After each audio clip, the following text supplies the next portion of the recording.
ولي الصالحين وخالق الخلق أجمعين وأشهد أن محمدا عبده ورسوله النبي الأمين اللهم آت نفوسنا تقواها وزكها أنت خير من زكاها أنت وليها ومولاها إنك على كل شيء قدير أما بعد kaum muslimin dan muslimat, hadirin hadirat rahimakumullah. Alhamdulillah, bersyukur kita kepada Allah Subhanahu wa ta'ala.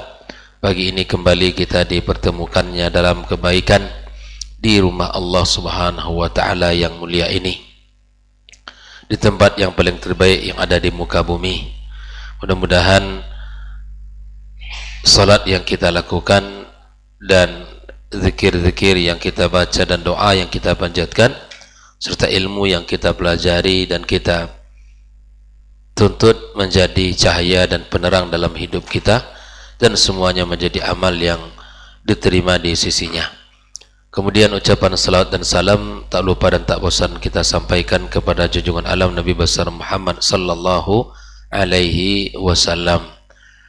Baik, kita akan melanjutkan pembelajaran kita, pembahasan kita masih dalam bab ke-7, yaitu tentang di mana kita masuk kepada Islam secara menyeluruh atau secara totalitas dan kita meninggalkan agama selain agama Islam. Pada pagi ini halaman yang ke-72,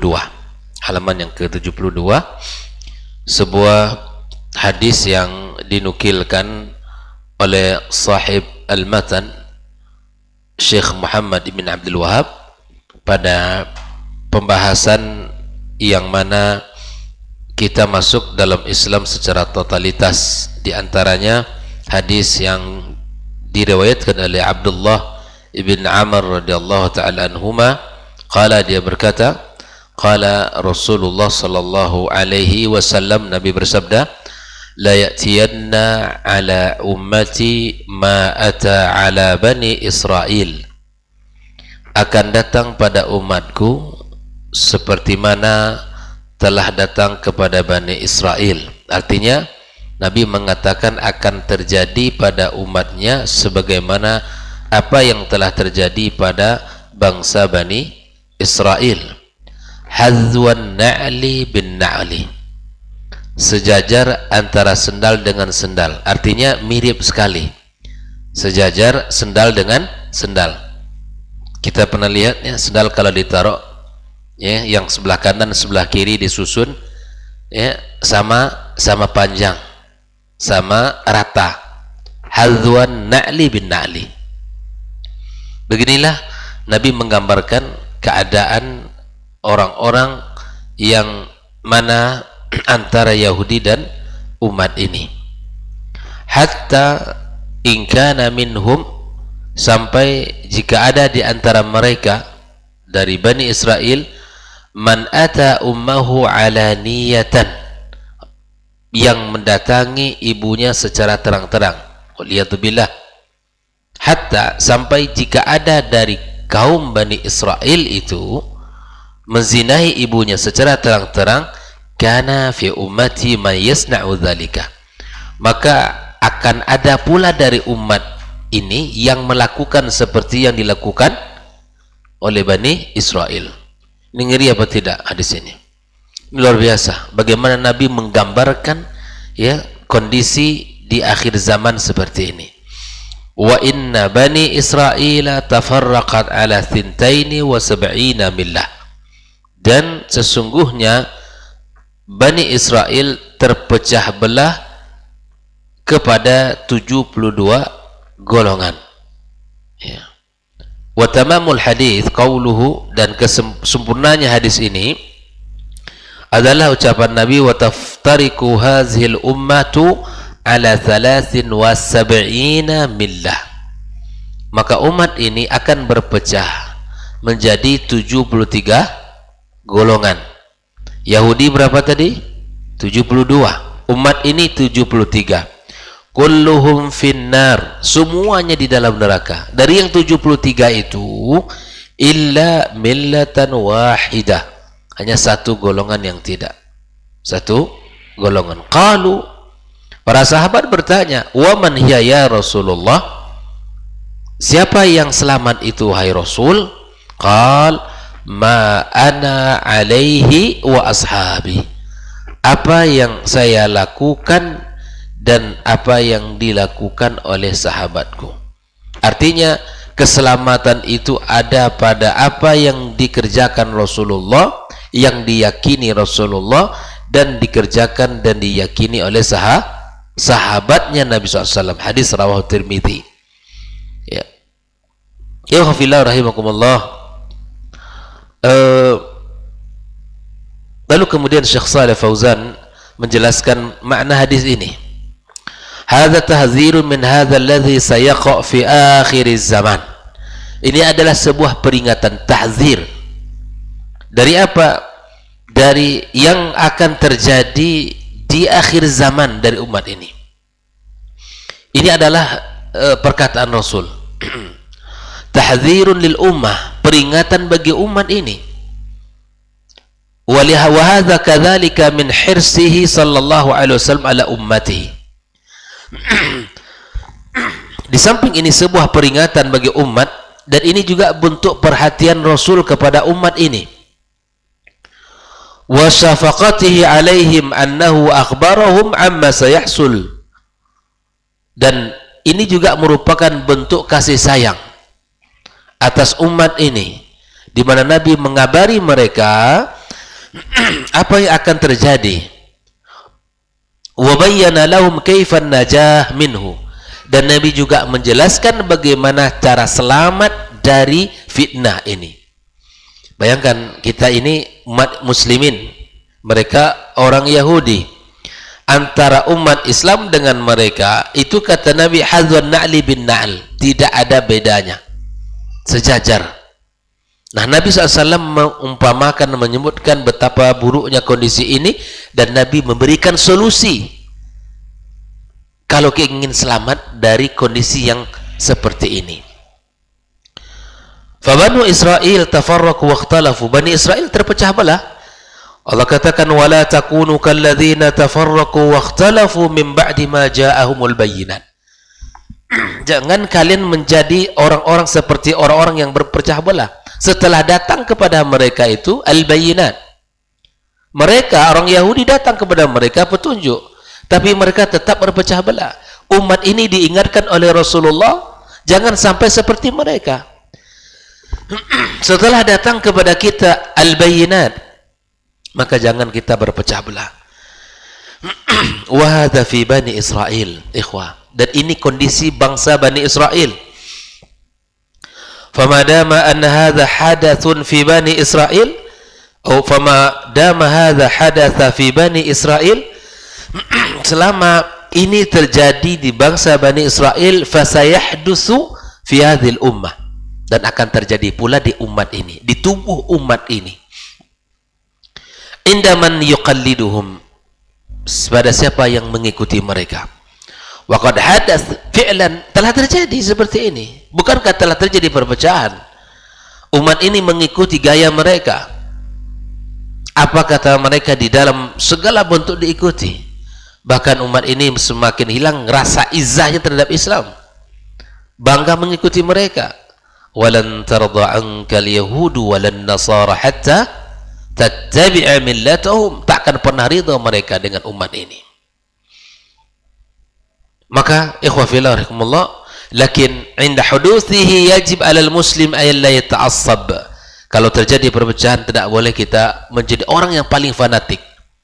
Wa innama yahris 'alal dalil, kan akan tetapi ketika terjadi ini, maka masing-masing berpegang mencari dalil, wattiba'il kitabi was sunnah, mengikuti Al-Quran dan sunnah, hatta yanjuwa min hadhil fitnah wa hadha syarr wa hadha al-ikhtilaf, sampai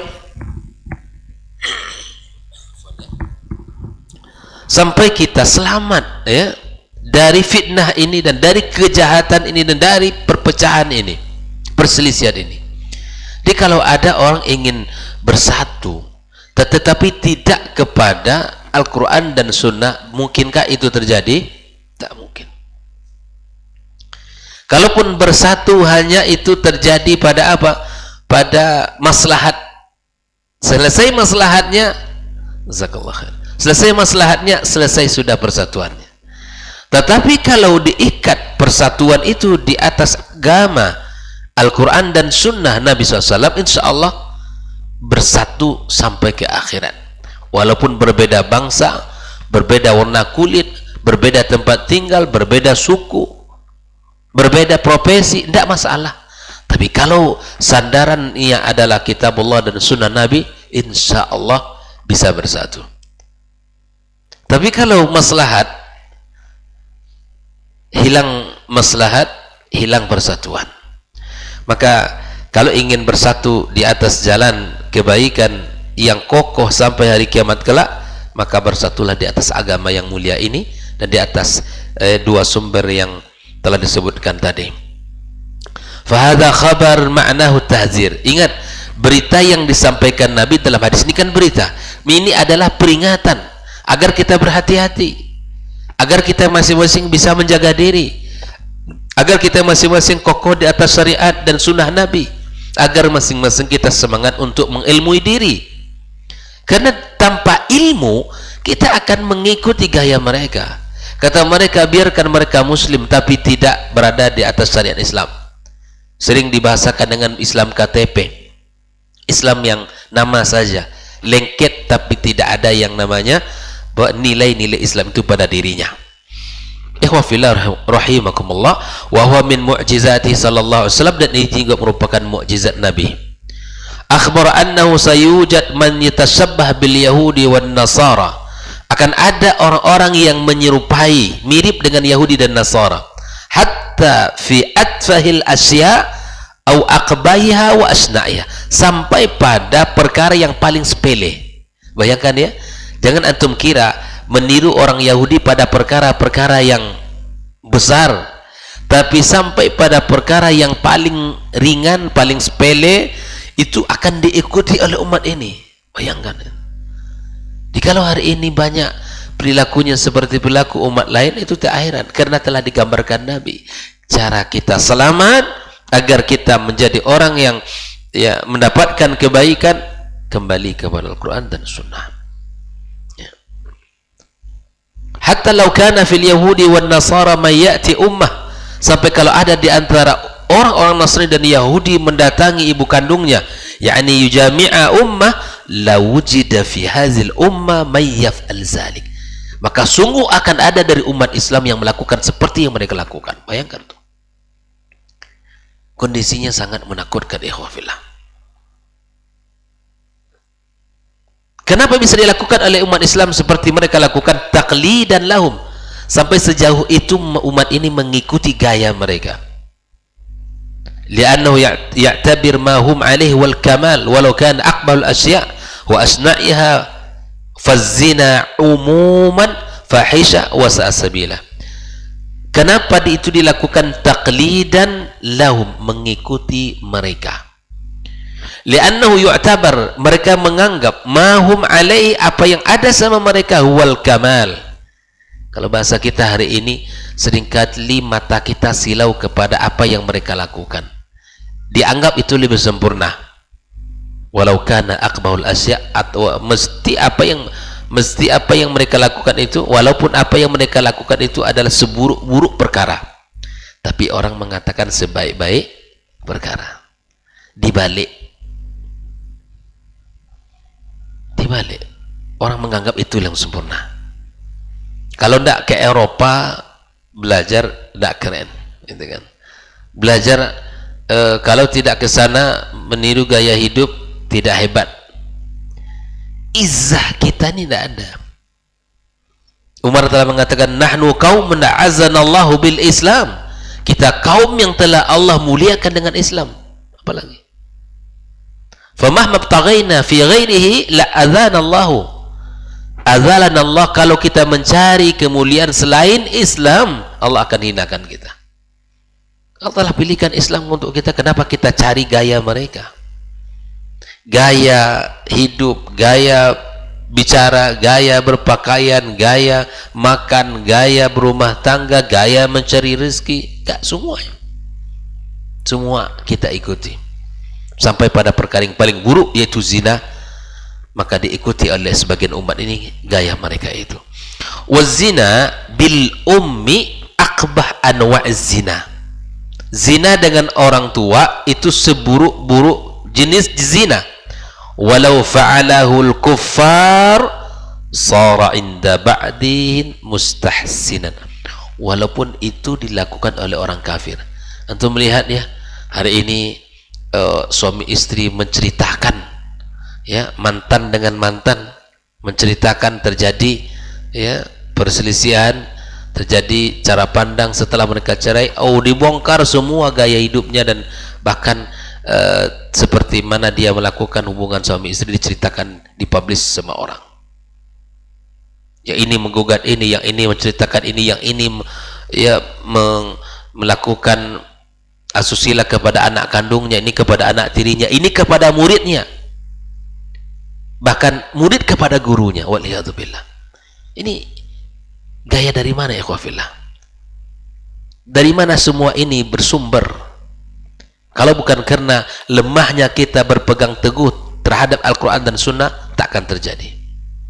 Disebab karena lemahnya kita berpegang kepada Al-Quran dan Sunnah, lemah dalam segala urusan kita. Tidak tahu kita mana yang prioritas, mana yang bukan. Semuanya dilakukan. Seakan-akan semuanya bagus. Kok bisa orang cara pandangnya seperti itu? Karena memang pondasi agamanya tidak kuat. Jelas ya? Pondasi agama tidak kuat. Ketika pondasi agama kita kuat, kita akan bisa memilih ini al-haq, ini al-batil. Ini sempurna, ini kurang. Yang dilakukan oleh orang kafir itu tidak tertarik hati kita. Bahkan jangan lagi hal-hal yang lain dalam urusan pendidikan. Kita lihat yang menyekolahkan anaknya di tempat lembaga-lembaga pendidikan non-muslim, itu bukan sedikit dari umat ini. Karena merasa sempurna di sana pembelajarannya. Jelas ya? Kok bisa cara berpikir begitu? Dan merasa di situ lebih terbuka. Kalau nanti disekolahkan di sekolah Islam, pikirnya akan sempit dan gaya belajarnya tidak baik dan seterusnya. Ini syubhat. Bisa kenapa? Karena memang tidak sempurnanya dia memahami agama ini dan pondasi yang lemah.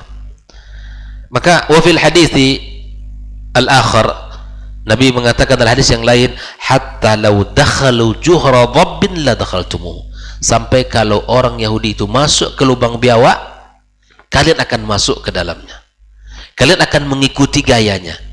Kalian akan meneruskan apa yang mereka lakukan. Bayangkan. Sampai masuk ke lubang biawak, masuk kita, masuk umat ini. Sebegitunya umat ini mengikuti gaya mereka, padahal Nabi menyuruh kita untuk total di dalam agama yang mulia ini. Wa hadza fihi tahdzir, ini juga peringatan minat tasabbuhi, bergaya bil yahud, meniru bil yahudi wan nasara, wa annahu khatarun azimun al muslimin, din perkara yang sangat berbahaya besar bagi umat ini. Makanya para guru ingatkan anak-anak kita agar meniru kepada orang-orang muslimin, kepada as-salafus saleh, ke generasi terbaik dari umat ini. Biarkan mereka yang di sana, yang menguasai media, yang menguasai dunia, kalau dia kafir tidak layak untuk kita tiru dan untuk kita ambil gayanya. Ikhwafillah rahimakumullah, kita lanjutkan. Wa inna bani Israil tafarraqat ala 72 millah wa taftariqu ummati ala 73 millah kulluhum fin nari illa millatan wahidah. Nabi menjelaskan Bani Israel terpecah kepada 72 golongan dan umat ini kepada 73 golongan, seluruh mereka dalam neraka kecuali satu. Qalu ma ya Rasulullah, qala ma ana alaihi wa ashabi. Ini solusi masalah hidup. Akhbar sallallahu alaihi wasallam anna fi hazil ummah man yatashabbaha bil yahudi wan nasara. Nabi mengabarkan ada di antara umat ini ikhwah yang mengikuti gaya Yahudi dan Nasrani. Tak heran kita nanti kalau ada di antara umat ini begini, karena Nabi telah menggambarkan beberapa abad yang lalu. Nah, ikhwafillah, wa anna al-yahuda wan nasara iftaraku, mereka terpecah belah. Fal yahudu iftaraku ala 71 firqa, orang Yahudi kepada 71, wan nasara ala 72, Nasrani kepada 72. Lebih banyak mana? Banyak Nasrani dari Yahudi perpecahannya. Dan lebih banyak mana dari umat Islam? Lebih banyak umat Islam. Wasataftariku hazil ummah ala 73 firqa taklidan lahum, karena mengikuti gaya mereka. Bayangkan. Hadari ikhwan, hati-hati kita. Wa kulluha finnar illa wahida, seluruhnya di neraka. Ketika kita menyebutkan hadis ini seluruhnya di neraka, bukan kita menghakimi orang per orang. Kita justru takut kalau itu masuk dalam, kalau kita masuk dalam barisan kullu afinnar. Jelas ya? Jangan dikira orang menyampaikan hadis ini semua orang di neraka.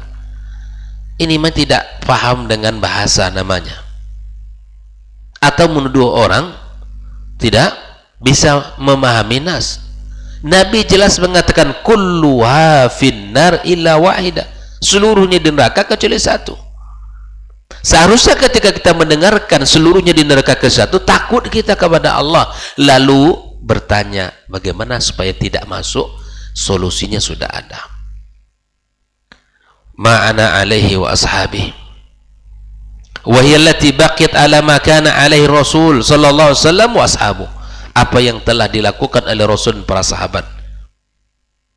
Fala najata minan nar, tidak akan selamat dari neraka illa bittiba'il kitabi was sunnah, kecuali dengan mengikuti Al-Quran, kecuali mengikuti as-sunnah, wa manhajas salafis salih, dan jalan gaya metode para as-salafus salih, manhaj mereka. Orang yang tidak punya manhaj hidup itu akan mudah diombang-ambing oleh arus yang deras, dihempas oleh angin dan badai, diombang-ambing, tidak punya pendirian, tidak punya sikap yang jelas. Wa man lam yakun kadzalik, yang tidak punya, yang tidak mengikuti Al-Quran dan Sunnah, yang tidak mengikuti manhajnya as-salafus salih, fa huwa finnar. Jelas Nabi mengatakan imma li kufri, karena kekufuran dia, wa imma tidlalalihi, karena kesesatannya. Jelas ya, orang yang sesat itu tak tahu jalan dan enggak pula mau ditunjukkan jalan. Dia jelas sesat, Pak, itu sesat. Kalau ingin selamat ke sini jalannya. Oh enggak, ini jalan yang paling lurus. Ya sudah, silakan Anda berjalan di situ. Makanya jadi orang buka diri, mau menerima kebaikan, nasihat. Oh ternyata ada. Bukan kita ini orang yang banyak ilmu, banyak yang tidak, justru banyak yang tidak kita ketahui dari syariat ini.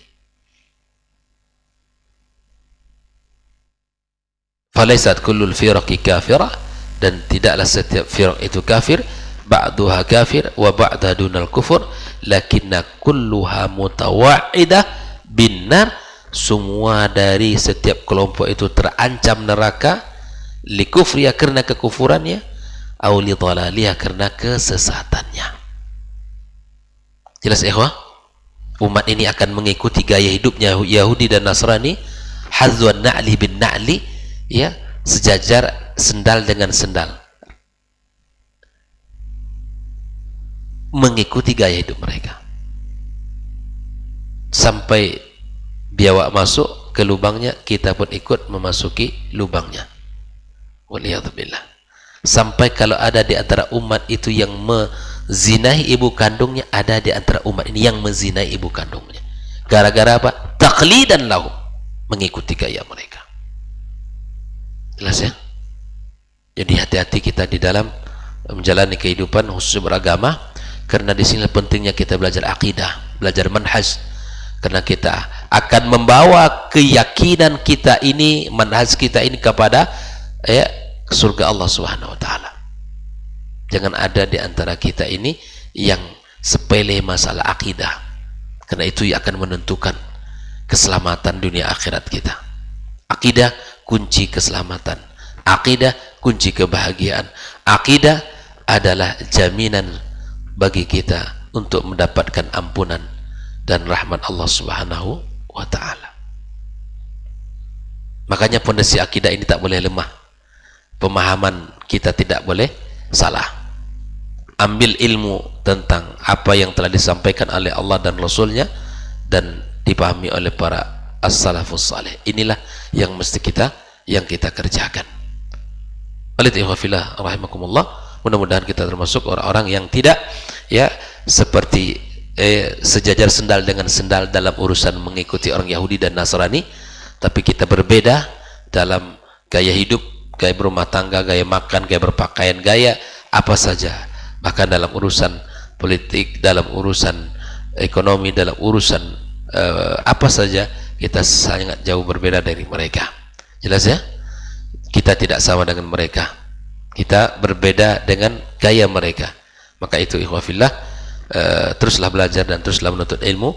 Apalagi antum generasi muda, kita generasi muda ini belajar semangat untuk belajar semangat untuk senantiasa mengupgrade diri. Belajar terus belajar agar kita betul-betul apa yang kita lakukan dalam agama ini menjadi orang-orang yang selamat dari segala bentuk fitnah dan fitnah syubhat dan syahwat dan fitnah mengikuti gaya orang-orang Yahudi dan Nasrani. Hari ini jelas banyak sekali sudah terjadi di tengah-tengah masyarakat mengikuti gaya mereka. Terima kasih. Kita akhiri dengan doa kafaratul majelis. Subhanakallahumma bihamdika asyhadu an la ilaha illa anta astaghfiruka wa atubu ilaik. Wassalamualaikum warahmatullahi wabarakatuh.